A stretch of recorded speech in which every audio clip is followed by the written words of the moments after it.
This is Iowa Everywhere.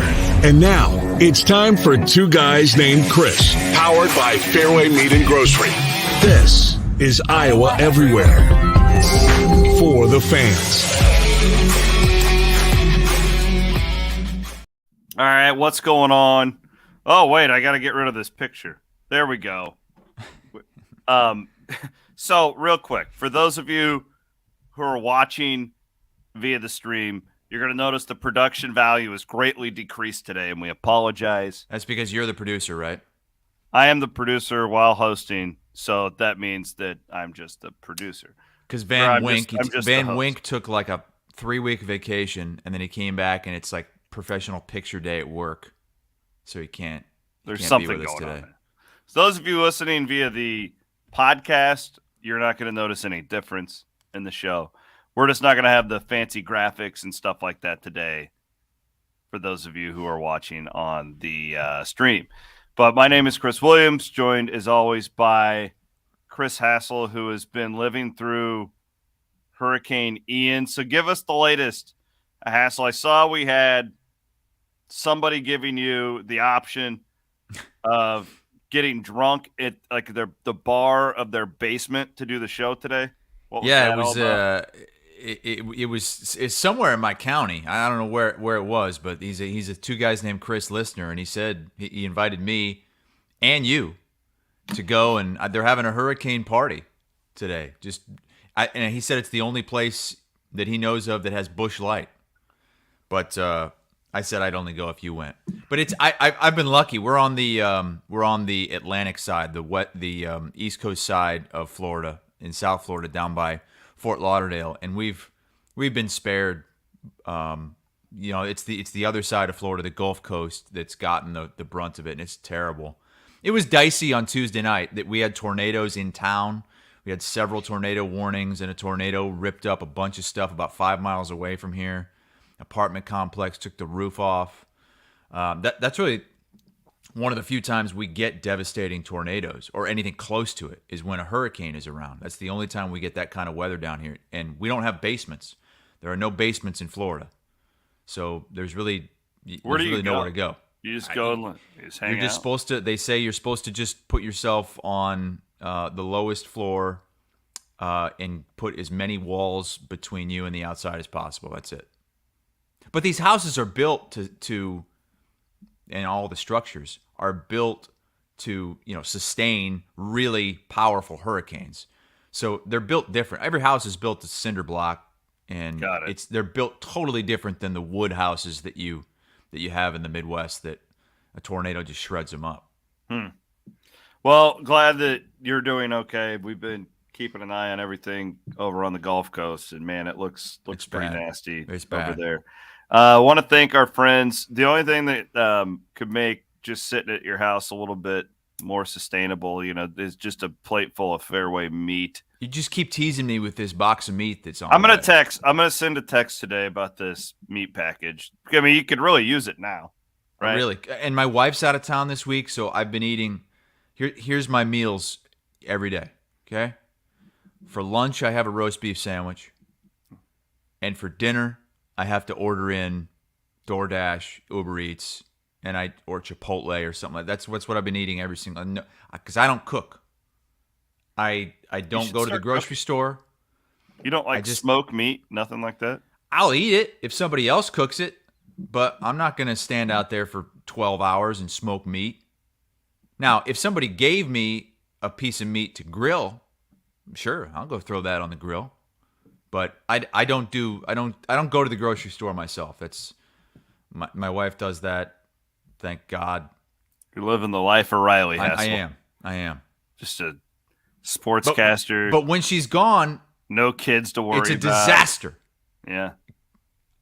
I think I've lost 5 pounds since she's left. Maybe I need that. Holy mackerel. Two Guys Named Chris. We are, as always, presented by our friends at Fairway. Do want to thank everybody. We turned a month old last week. Iowa Everywhere did, and the reaction has been really fantastic. The reaction to the 1 month old party. Well, the woo.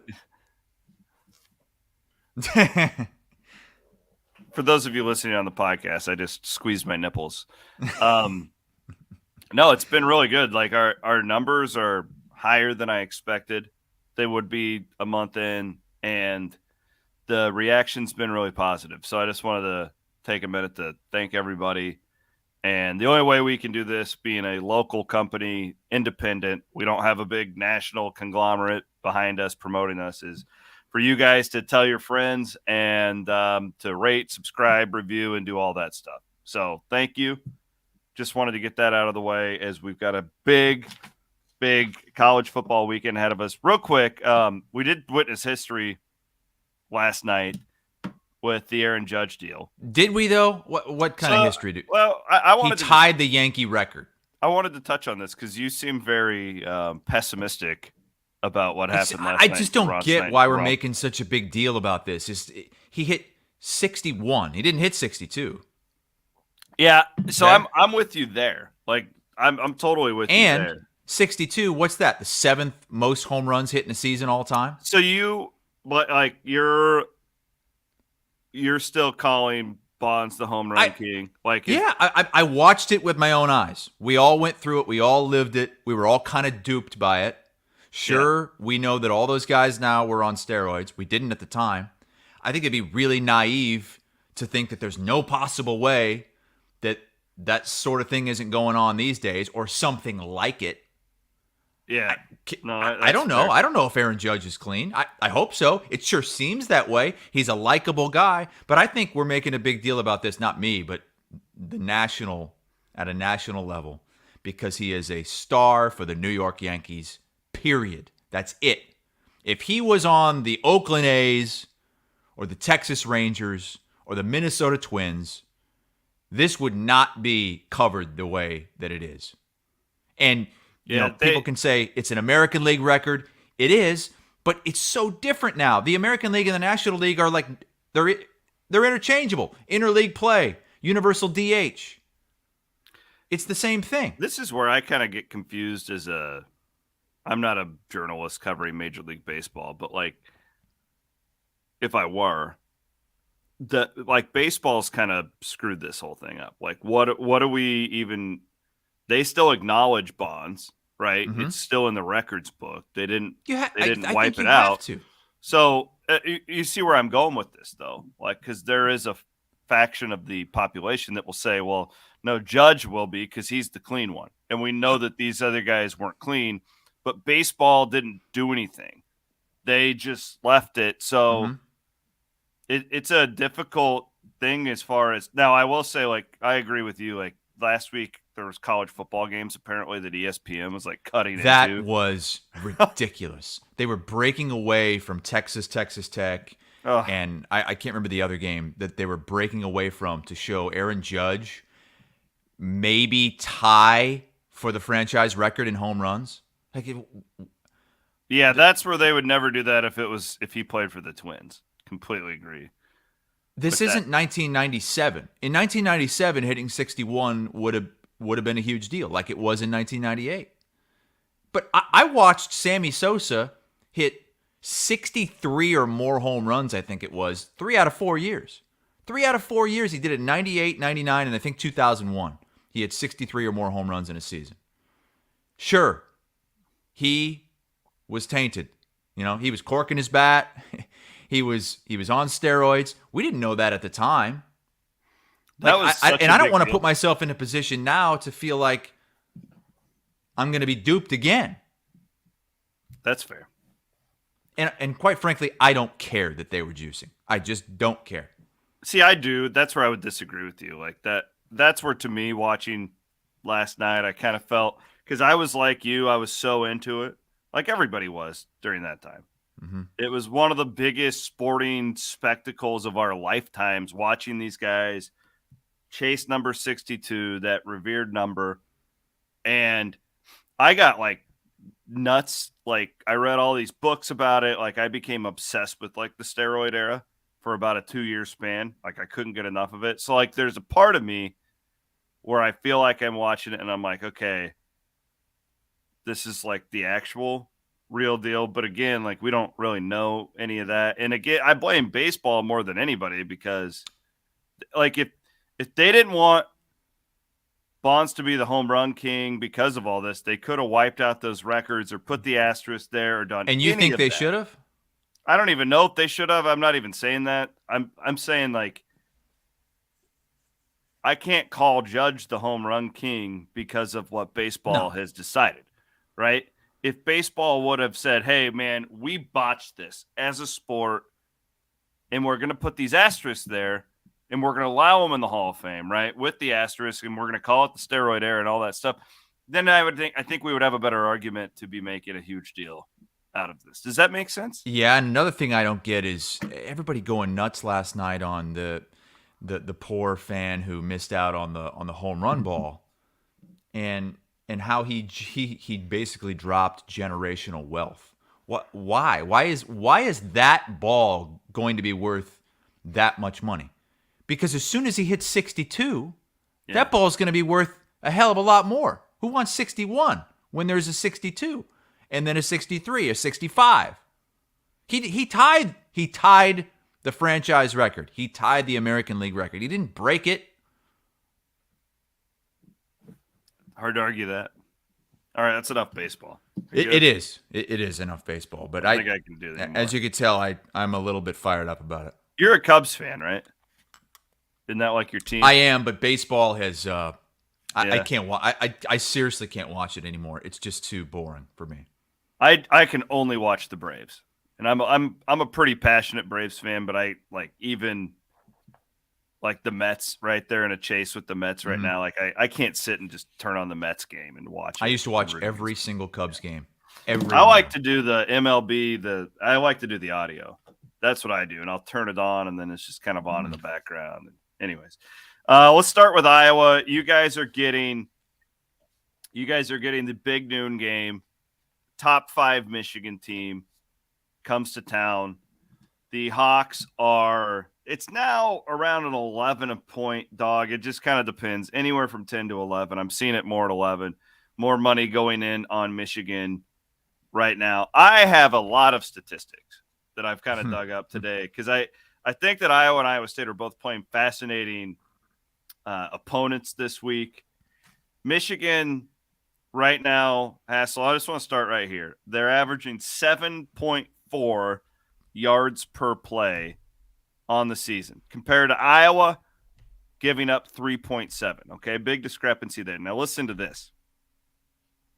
Michigan's 3 non-conference opponents. And that's where I was going to go. I throw all their stats out the window because of who they played. This is where they rank in opponents' yards per play defensively.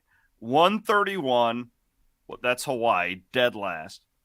98 and 86. So, I'm reading a lot going into this week, and I'm just not 100% convinced that the Michigan Wolverines are the greatest show on turf. And that is why I'm starting to convince myself that Iowa has a chance in this game. Because I just don't know what Michigan is. Their only game this year was against Maryland, and they only won by 7. They somewhat struggled. They won 34-27. You cannot put any stock into any of their non-conference games. That might go down as the weakest non-conference slate that any college football team has ever played. Colorado State, Hawaii, and UConn, those 3 teams are among the worst 10 teams in college football this season. All those games were at home. They wiped the floor with all of them. They put up great numbers, blah, blah, blah. Those numbers don't matter. They don't, because those teams don't have a pulse. So I don't know what Michigan is. They lost a lot of players from last year. This is not the same Michigan team that smoked Iowa 42-3 in the Big Ten championship game. So that's where my initial, I think I told you this on Monday, my initial thought when I saw the line was to bet on Iowa. Double digits at home, slow the game down, that defense, it's just the smart play. Torrey Taylor, just everything. Because Kirk's going to try and take the air out of the ball, whatever. The reason I didn't is because I thought back to 42-3. Mm-hmm. And I just do wonder because that, while Michigan's a lot different, Iowa's really not. From that 42-3, they were already having the offensive, major offensive issues in the Big Ten championship game. They kind of back their way into the Big Ten championship game. Let's be honest. No question. In Michigan, while they have different players, they've been recruiting well. Talent level still incredibly high. So that's why I'm staying away from the game. I'm not going to touch this as far as betting goes. But I see both sides. So the stat out there as well about the top 5 foes for Iowa, home games. 2008 Penn State win. 2010 Michigan State win. 2016 Michigan win. Lost to Penn State in 17. Beat Ohio State in 17. That was the historic 55-24 game. And the Penn State game, of course, from last year, the Nittany Lions were ranked 4th. Does Kinnick, in your opinion, does it still have that vibe with the 11 a.m. kick? Because we hear a lot about Kinnick night games, right? The Penn State game was 2:30 or 3. I think it was 3 last year. Will that play a factor just being the 11 a.m. kick? It won't have as much juice. It's still going to be a great atmosphere. Yeah. You can still have a great atmosphere at 11. You can't have that next level atmosphere at that time. And it's any stadium. It's not just Iowa. When you're kicking off, especially in the central time zone, like at least in the eastern time zone, you're kicking off at noon for that window. Yeah. 11 a.m., it's a sleepy start. Students might roll in there a little bit late if they're like Wisconsin students at all. I do think it loses a little bit of an advantage home field when you're kicking off for a huge game at 11 a.m. compared to 2:30 or a night game. And I think all of these games were at least 2:30 starts. I think most of those, I'm talking about the games where Iowa beat top 5 teams at home. I think that a couple of them were night games, and then the rest of them were 2:30 Central Time kickoffs. I don't think any of those were 11 a.m. Now, I'm not saying it's not going to be, like I said, I'm not saying it's not going to be a great atmosphere. It is, but I think it would help a little bit. It would help that atmosphere a little bit if it was a little bit later on in the day. But I keep, all week I was trying to convince myself that this was going to be a blowout, not to get my hopes up. I just keep thinking about the fact that Michigan hasn't proven anything yet. No. I don't know if this is a top 5 team. I don't know if this is even a top 15 team. Nobody does because of that schedule that they played. And they weren't exactly dominating against Maryland. No. Now, as we talked about on earlier this week on the show, I think it's going to help Michigan a lot that they got to play Maryland before Iowa. They got to take that step and play a team with a pulse first, and that kind of knocks the cobwebs out a little bit, maybe a little bit of a wake-up call. But Iowa has the better defense. Iowa has the better special teams. Iowa's at home. They're going to have the advantage in atmosphere. Can the offense be the 99th best offense in the country on Saturday and not the 131st? If that offense can be the 99th best offense in the country, Iowa has a chance to win this game. Do you think it will? No. But I think I think there's a chance you get a Michigan mistake and absolutely maybe not a defensive touchdown, maybe not a special teams touchdown, but even if it's an interception where you bring it back to the 10 and the offense just has 10 yards to go to score. Like what happened against Iowa State. Like you got it on the 16, you punch it in. And you know what Jim Harbaugh and the Michigan staff is preaching this week. They're saying, look, guys, same thing Greg Schiano did. If we don't turn the ball over, we win the game. Period. And Michigan's Their got only chance is running back. So I think there's a chance Michigan also plays tight. Maybe doesn't open it up as much as they might normally do because they know the only way Iowa wins this game is to win the turnover battle, and they can't turn the ball over. McCarthy, so you've got this Blake Corum averaging 7.5 yards per carry, 9 touchdowns. He's a Heisman top 5 guy, but again, he's played against Des Moines Christian thus far. Basically, yes. He's going to see a whole different deal in that Iowa defense. Mm-hmm. I've kind of come around on Iowa's defense. So for the last, I don't know how, God knows how many years. And I tell this story a lot, and I don't do it to name drop, but I think we can all agree that Matt Campbell's a smart football guy, right? Mm-hmm. The smartest football guy that I can just text. And for a year, I'm a return to the mean type of individual when it comes to you're going to bring up the turnover thing again? Well, hear me out, because I watched the Iowa-Rutgers game again. I'm finally kind of coming to the point where Iowa's just different. Like, you just said, well, Michigan could have a mistake, and like normally, like I would respond and say, yeah, but how many times in a row can that keep happening? Mm-hmm. But I watched them to this poor Simon kid just baiting him, right? Like it was by design, and I've thought that before, but I am convinced that Iowa is going to, on average, get more of those than they won't, and it's by design, and it's not exactly luck isn't the right word. There's nothing lucky about. I mean, there is when the guy fumbles and the ball bounces into your hands, but what Cooper DeJean is doing, right? Like that was not a fluke. That's not or luck. That was nothing, just because skill. that wouldn't be an interception. 9 out of 10 players in college football would not pick that pass off, and hardly any of them would be able to return it for a pick six, right? So I do think you're going to get will you get a pick six? Will you get 2 defensive touchdowns? Odds are no, right? But I like the fact the quarterback Michigan's playing, he's more turnover prone than McNamara. Or wait a second, McNamara is the guy I get him mixed up. Yeah. Well, they both played this season, and they both played in the Big Ten championship game, but J.J. McCarthy is the starter. And he's more the gunslinger type, correct? Like he has a higher upside, is how I would describe him.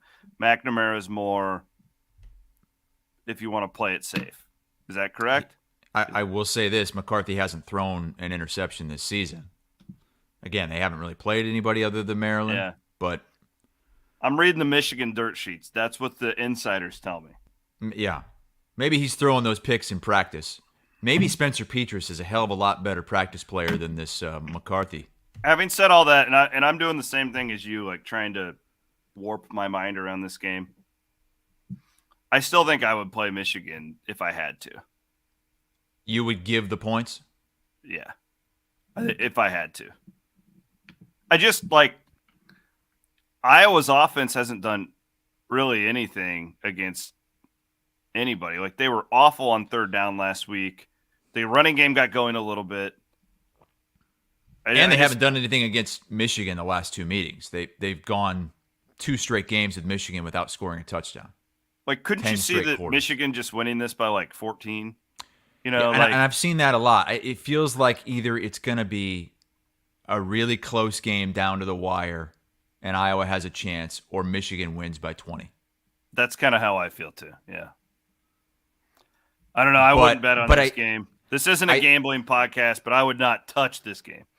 I think that whatever Iowa's defense can do, whatever the offense can do, I think it has to happen early. Like, it can't be what happened in the Big Ten championship game last year where Michigan comes out, bang, bang, 14-0, game over. Iowa has to do something early. And I keep seeing that pick six in the Ohio State game from 2017 in my mind. First play of the game, pick six, Kinnick's rocking, here we go. I mean, that's a lot to ask. I know. I'm not asking for a first play. Maybe the second play.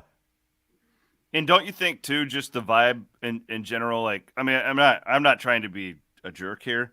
Y'all were booing your quarterback during intros the last. Hey! We're booing the decision the coaching staff has made to play that kid.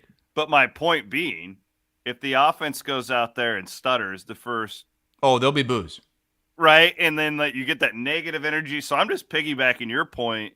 Get some good vibes flowing early in that first quarter is huge. First quarter is monstrous. Weather that first quarter, do something good in that first quarter, and it changes the tone of the entire game. Michigan did it to Iowa in the Big Ten championship game. Iowa did it to Rutgers last week. It's so important when you play football like Iowa does. You've got to get off to a good start. Because if you don't, if you go behind, you might as well fold up tent because you are not coming back. My favorite thing on the Iowa booing thing is that there's always the guy like you. Hey, we're not booing the kid. We're booing the millionaires making the decisions to put him out there. And then do you not believe them? But then there's always this other guy who will just chime in and be like, hell no, I'm booing Petrus. Petrus sucked, man. Get him the hell out of there. Put Padilla in. I was looking at the box score from the Michigan-Iowa Big Ten championship game. So Iowa played both quarterbacks, okay? I don't even remember Padilla playing in that game, but I'll take your word for it. Padilla threw 15 passes. He was 10 for 15. Not bad. For 37 yards. So 3.7 yards per completion. I don't really remember it either because the game was so out of hand. And I was on a plane. I was watching it on a plane flying back from Vegas. 10 for 15 for 37 yards when you were down by 20 plus when he was in. Like you weren't even trying to do anything. Yeah, or you just don't have time and that's the only pass you can get off. And that would be a concern that I would have about tomorrow or about Saturday as well. Like whole going downfield thing seems a lot more difficult. They didn't do it last week, really. They didn't have to, right? Because you throw the old anaconda on once you get the couple of defensive touchdowns. But what we saw against Nevada may be a lot more difficult on Saturday. Did you see what Jim Harbaugh said about the Big Ten championship game last year? No, I saw that Scott Docterman had pulled out a quote about how he got hit by a car when he was 7 in Iowa City. An ice cream truck ran over him. I apologize for laughing. I didn't read that part. That was the quote. Everything must have turned out okay. That was the quote that stood out. Jim Harbaugh got hit by an ice cream truck in Iowa City? Harbaugh was basically making the point that I hate going there, talking about Kinnick. Like okay. He's like, I despise that place. I was 7. I got hit by a car. Well, he was talking about I think he was asked about last year's game, and he's like, I'm paraphrasing. He was like, look, that game was a lot closer than the final score indicated. They stoned us on 30 plays. Yeah, what about the other 60? You won 42-3. The game wasn't close. That game was over in an instant. Everybody watching that game. He's trying to convince his team. A lot of those players were on that team. He's trying to convince them. Iowa was in that game. That game could have gone either way. No, it couldn't have. 42-3 against Iowa. That's like 150-3. Yeah, I mean that's where I say, does that worry you about Saturday? Like I know it's a different team, but it's still Michigan. They still have the same caliber of player. Does this running back bother you, or are we just like? I never worry about an opposing running back. Yeah, no, it's fair. With Iowa's defense, quarterbacks worry me. Running backs don't. They always seem to be able, for the most part, to neutralize the running game. Sometimes they fail to, especially if it's a mobile quarterback, they fail to corral him. But I don't know. I'm not sitting here saying Iowa's going to win the game. I'm just saying I've I've been unable to convince myself that this is a sure blowout and a lost cause. And the closer we get to the game, the better I feel about Iowa having a chance to win it. And it mostly has to do with the fact that Michigan hasn't proven anything yet. I got Michigan by 14. Cover, I don't think it'll be a blowout.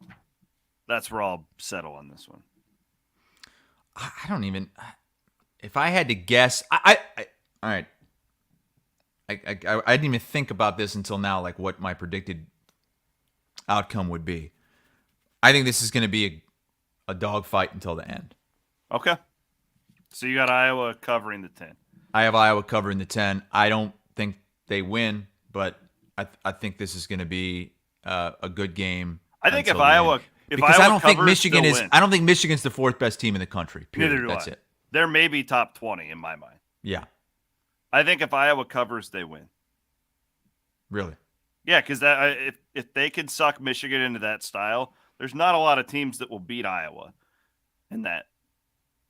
Iowa State did it. This is true. Well, they're the Iowa State University. Speaking of them, I hope the it is what I think it is. 99-yard drive against the vaunted Hawkeye. That is, it's still amazing. And the Have more you we ever- see from this Iowa defense and the Iowa State offense, you wonder, like, how did that happen? Okay, so that's where I wanted to start with Iowa State. We both like Hunter Deckers. We've been on the record about that. Tremendous upside, all that stuff. We've got a turnover problem though with him at this point. I think it's fair. I gave him the Iowa game because Iowa, right? It's Iowa. Everybody throws interceptions against Iowa. I could even talk myself into excuses for him with the Baylor game.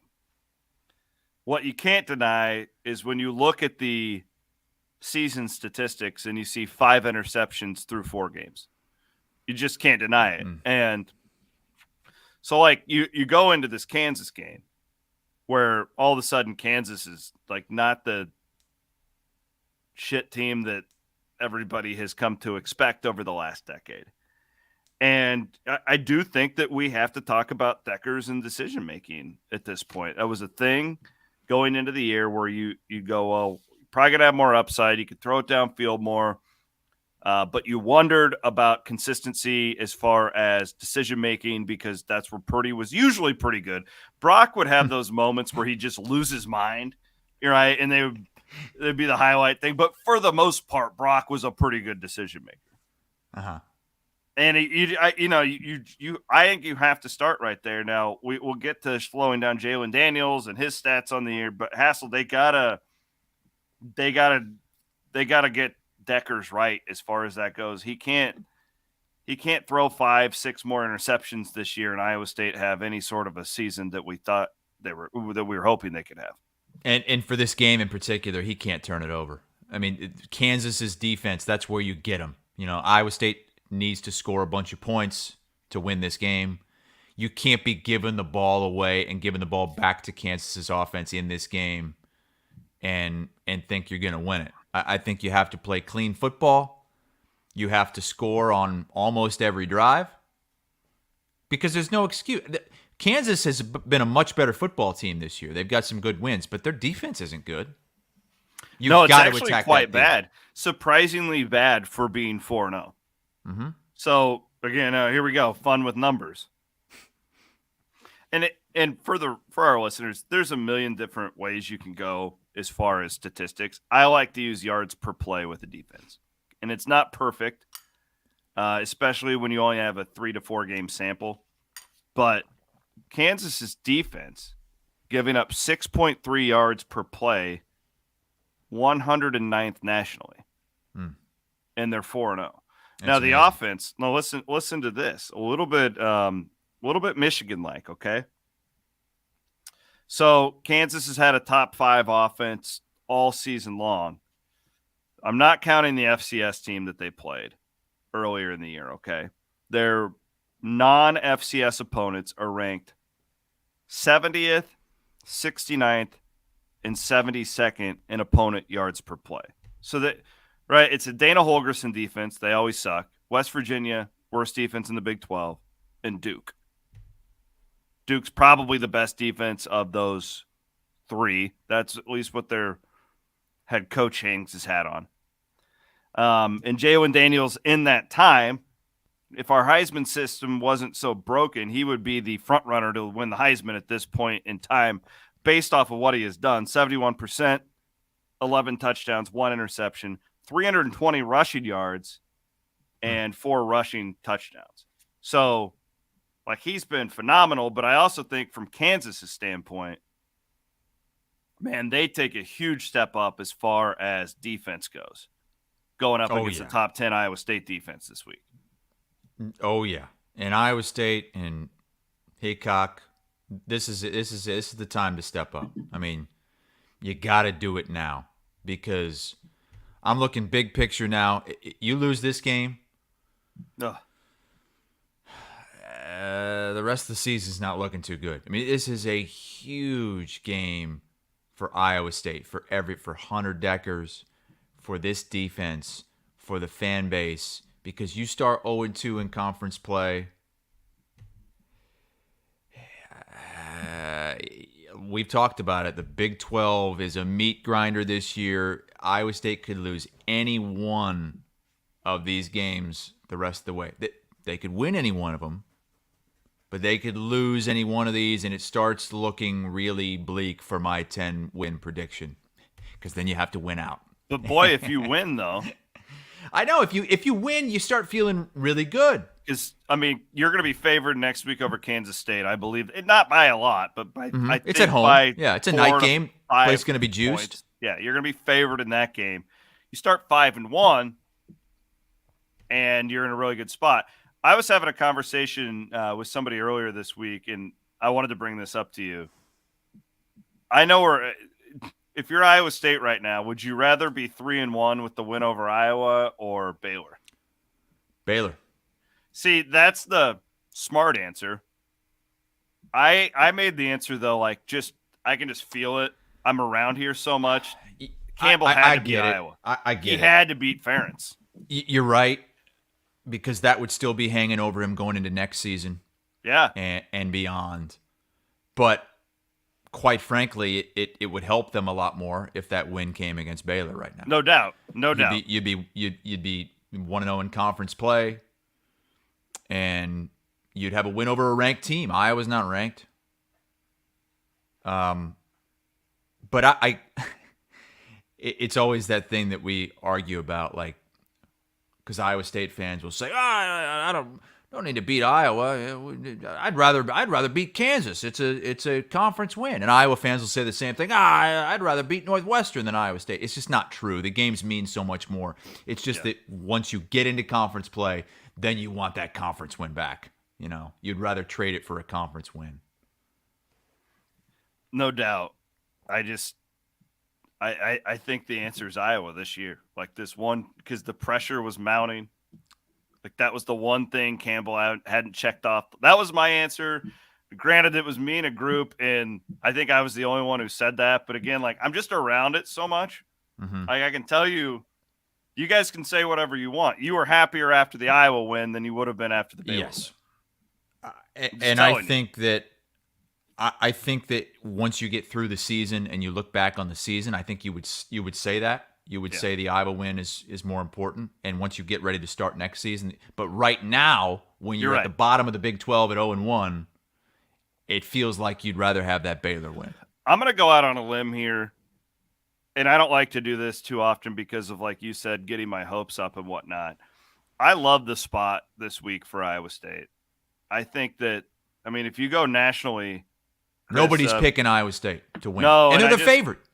I just read your colleague, Dennis Dodd at CBS, did a piece on Lance Leipold earlier this week. Everybody's talking about Kansas, kind of the golden child of college football right now. Campbell, shout out to Alex Gukin on Twitter. Over the last however many years it was, I forgot the specific. Campbell's 16-6 against the spread after a loss. This is when Matt is at his best. kind of being doubted. They're pissed off. They can tell you that they didn't care about the refs last week. They're mad. They probably should be. You go into this place where the coaches know each other very well, D3 guys. Iowa State, top to bottom. I know Kansas is 4-0. It's still a better program. 85. I'll take our 85 against that 85, right? And I like to just go by they're favored for a reason, right? Like they're baiting people to play Kansas, the home team here.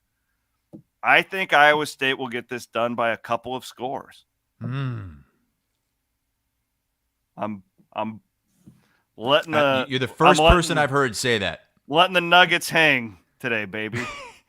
I was on the a podcast with the No Context college football guys, and those guys are great. Yeah, there were 4 of us picking games, and we were just picking straight up, not against the spread. And I was the only one that took Iowa State to win the game.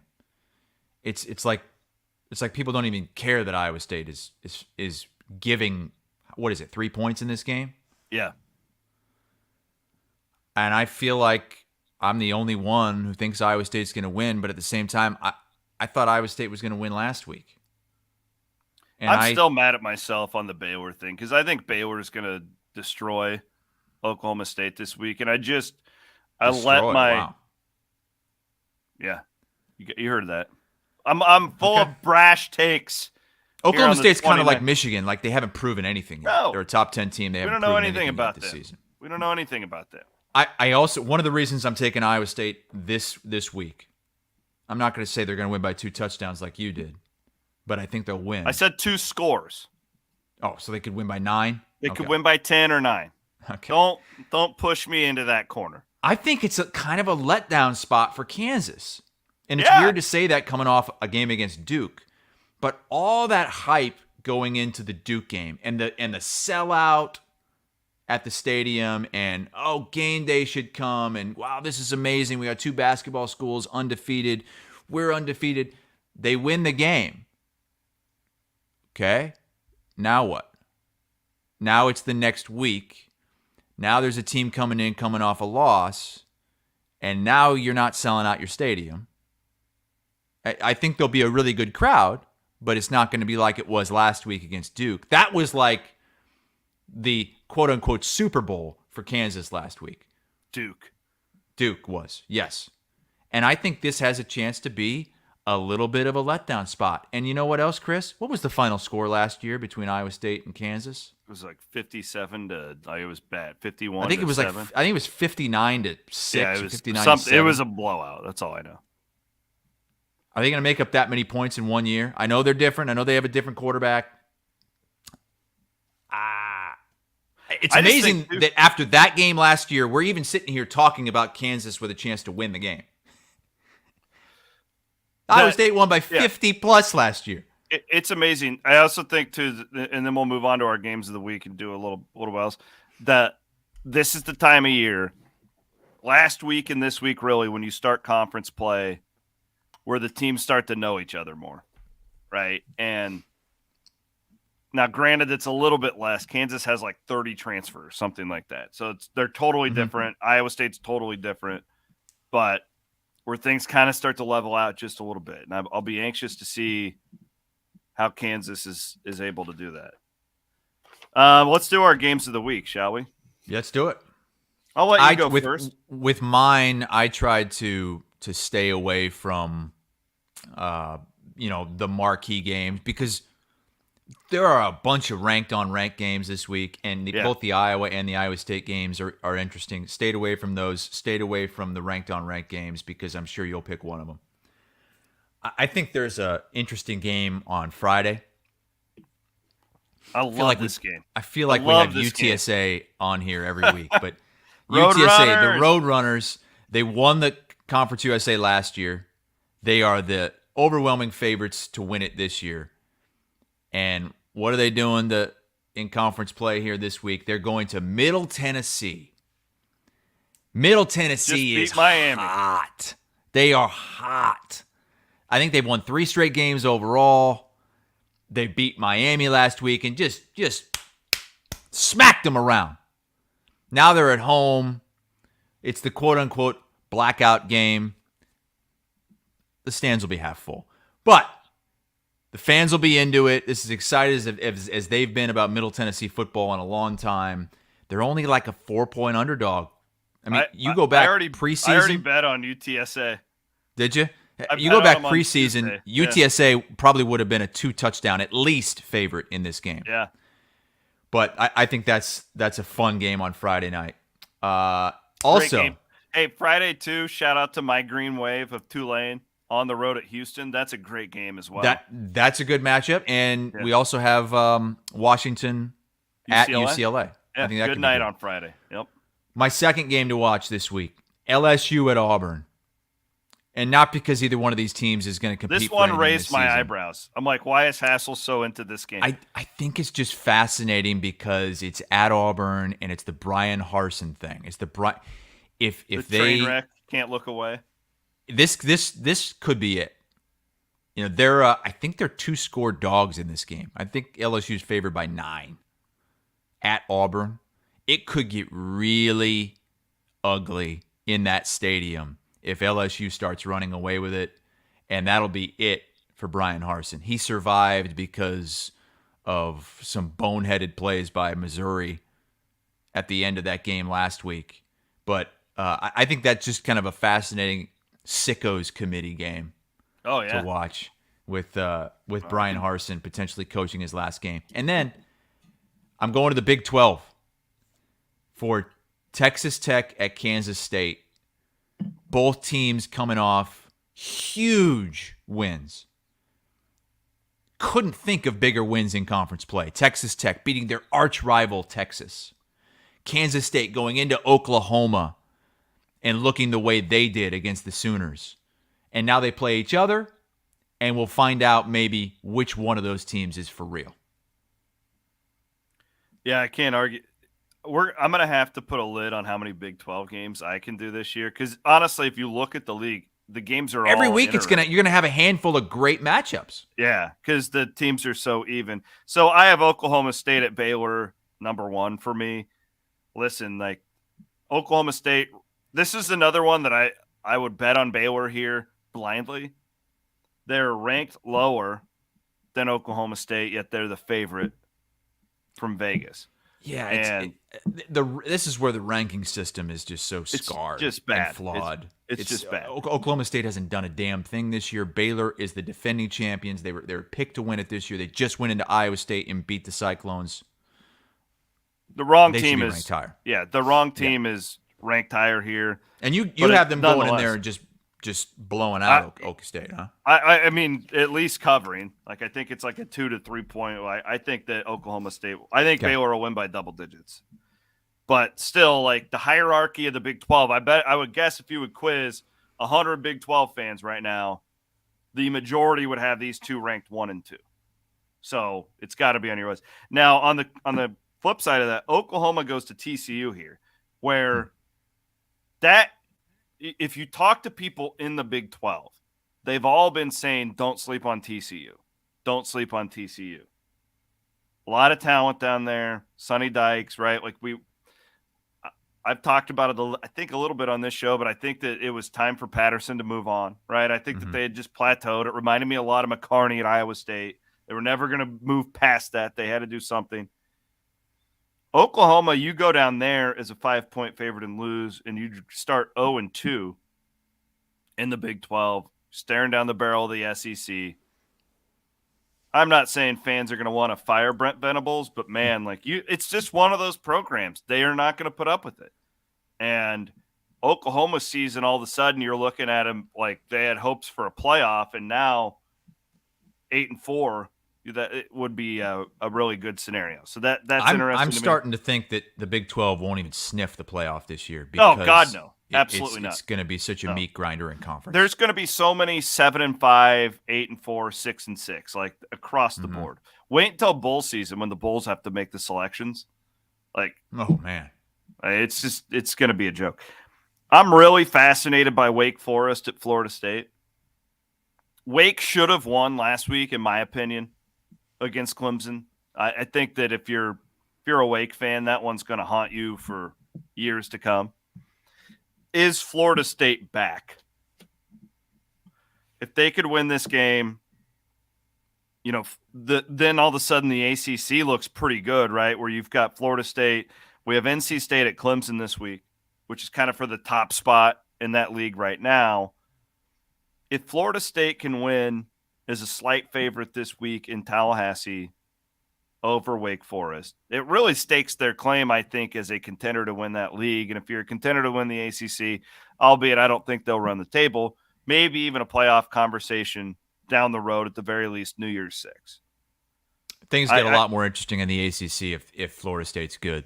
And yeah, I think Florida. I work with a lot of Florida State fans that they're as excited, and former players, Danny Cannell, Bryant McFadden, they're as excited as they've been in a long time. And Doak is going to be rocking as long as that game goes off without a hitch because of the hurricane. And I think it will, because the hurricane did not go really even near Tallahassee, or it's not expected to anyway.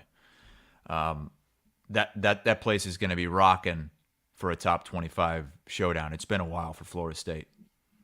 Wake is a program that I like to root for, though. It's like they have no business being any good at football. No. But they are. It's kind of like Northwestern when they're good. Yeah. It's like how? So those are my 3 that I circled. Kentucky at Ole Miss is really quite fascinating. Mm-hmm. Kiffin, Stoops, potentially the battle to be the next Nebraska coach. Kiffin's getting tossed around a little bit with that one. Have you heard that? God, just a little bit. He would take that place to new heights, I think. I mean, did you see him come out against Ole Miss's crowd this week? Yeah, basically saying it's like going out for a high school game or something. Yeah, because he's like, I don't know they why. haven't showed up the first few weeks. Yeah, he's like, I promoted. I'm on social media. I'm doing all this stuff. I can't get people to go to games. He's like, I'm just going to focus on the game now. Basically, but who have they played? I mean, they really haven't played anybody yet, right? I mean, have you ever been to the Grove? I haven't. I hear it's amazing. It's me and my buddies did a guys trip there. Watched them play LSU. It was the same day. It was the same day Iowa State lost to Kansas State, 15. Sorry, okay. No, go for it. I just don't care. Here's the 3 teams Ole Miss has hosted: Troy, Central Arkansas, and Tulsa. It's hard. I thought it just means more hard in the SEC, though. I thought it just means more. Come on. Doesn't it mean more? Like, why wouldn't they show up to support their team? Iowa sold out against Nevada. That's true. To watch that offense. The place is going to be nuts tomorrow for Kentucky. It'll be fine. It'll be just fine. I'm not worried about them. That's my favorite SEC team, by the way. Ole Miss? Just because of the experience I had down there. It's incredible. We have, I think, isn't Purdue at Minnesota? I'm just tracking Minnesota at this point. Like, how for real are they? They're a team that I kind of have an eye on. They're a 12.5-point favorite over Purdue. Now, Purdue has some injuries, Hassel. Is Aiden O'Connell still out? I believe so, yes.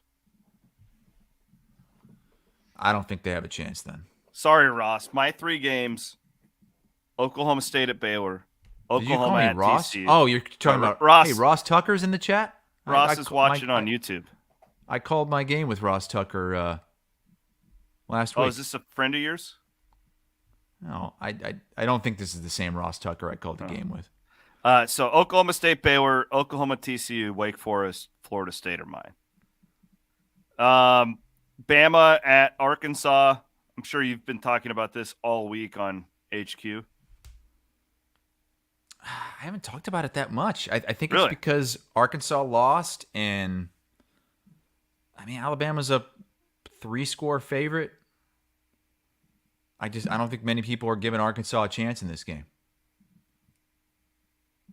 NC State at Clemson. We kind of touched on that, but yeah, if I had that's to gonna watch be a one fun game all weekend, it may be that one.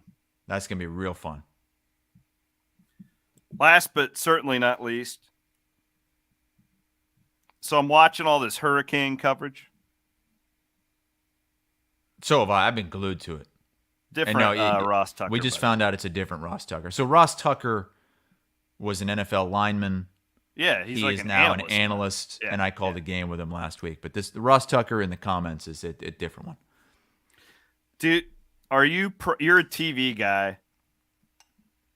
Are you pro the reporter standing out in the middle of the hurricane being blown to smithereens? Or are we anti this? I am pro seeing it. You are too? Thank you. Absolutely. I feel like we're in the minority. So I'm here's what I'm not pro.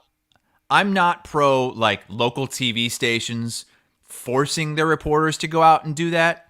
I'm talking like Weather Channel guys, meteorologists, Jim Cantori. And he's the one who always gets like, what's this guy? He's going to get himself killed out there. This is what the guy lives for. He's a meteorologist. Let him. It's him. It's not you. It's not somebody. Let him do what the hell he wants to do. He knows the dangers. Why are you telling him to get the hell out of there? Nobody's forcing him to do that.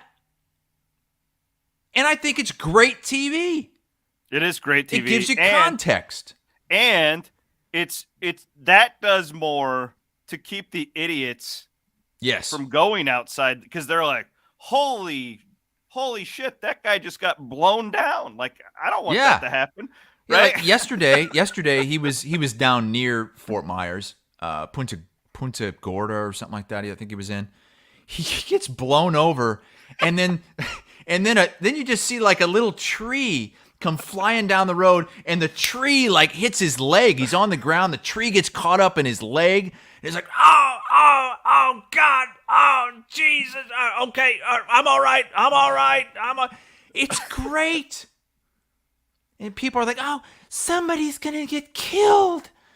Okay, if you're a local TV station, don't send your reporters out in this. One, they don't know what they're doing. Two, it needs to be their choice. But the Weather Channel people, this is why they get into it. Yeah. This is what they do. Leave them alone. Stop trying to shame them into cowering back into a parking garage and not going out in it. They know when it's too bad to not go out in it. And they'll take them off screen. There's a lot of times where you won't see Jim Cantori for a couple hours because they know you got a shelter. Lay off them. This is their choice. Thank you, Chris. I'm glad the two guys named Chris are both on board with this. Yeah, I saw it was all over social media yesterday. Couldn't agree more. One of these days, somebody's going to have their head chopped off. I mean, we send reporters out into to war. Like they're literally in like a point. Battlefield. That's a good point. That's a lot more dangerous. There's like bombs going off in the background, bullets swinging by. I mean, let the weatherman stand out in the damn hurricane. And like, don't you agree? Like, aren't like you live in Florida? Mm-hmm. You're there. Aren't you less likely to go outside in that after watching this guy get blown around? Yes. It's not like it's encouraging. Because if you don't see it, if you don't see anyone out there in it, you don't know what it's like. The context. You can point a camera outside. You can show water rushing down a street. Until you see a human being in that element, you don't really understand what it's like. You don't have any idea what it might be like. So I think they're doing a great job. I think it is necessary to do. Again, I don't think local TV people should be out there unless it's a meteorologist who chooses to do it. All I've watched is Weather Channel. I've been watching Weather Channel straight for the last 48 hours. And what blows my mind is like every commercial is an infomercial. I mean, how do they not have ads? How do they not have, especially like during a hurricane? The one thing that just blew my mind, I was watching it last night. It was after they broke away for Aaron Judge coverage, and then they came back. I'm kidding. The Weather Channel broke away. Like they were showing, it looked like a bay type of area in Florida, but who leaves your boat out? So knowing that a hurricane's coming. What's the deal there? Did somebody they were showing all these boats just get blown away? Why would you leave your boat out? I think it's a lot trickier situation than we realize. I don't have a boat, but I've heard from people that do that say that sometimes when you have a boat, the worst place you can leave it during a hurricane is at the dock. Like you are supposed to, it has a better chance of survival like out at sea sometimes. Wow. Yeah, so Shocking. yeah, so I don't really know. I don't get it, but most of the time, if you're tied to a dock, that then because you got all those boats together and then they're all smashing into each other and into the dock. Yeah. I think it's a lot more Putting dangerous holes in the boat. for the boat. Yeah, so I think some people just take their chances. Wow. All right. Well, best of luck to your Hawkeyes on Saturday. And to your Cyclones. Appreciate it. What a big week. So it'll be a It's great great week. because you got Iowa at noon Eastern. As soon as that game ends, you got Iowa State 3:30 Eastern, and you got all these other games. I don't have a game this week, so I'm going to be taking all of my TVs, putting them all together in one room, Oh, yeah. having 4 TVs on at the same time, and I'm just going to burn a hole in the couch. Maybe we can do a semi-drunken reaction podcast on Saturday night. Ooh, that wouldn't be semi. I think that would be full blown. Yeah. We'll just have to play that one by ear. All right. He's Chris Hassel. I'm Chris Williams. We'll have Matt Van Winkle back on Monday to have the fun graphics. Thanks to Fairway. We appreciate their sponsorship. As always, if you head to Iowa City to tailgate, stop by, pick up some Fairway meats on your way. A little breakfast sausage, a little morning tailgate. Giddy up, baby. Miller and Williams coming up tomorrow here on the network. Thanks for watching. Thanks for listening. We appreciate you guys.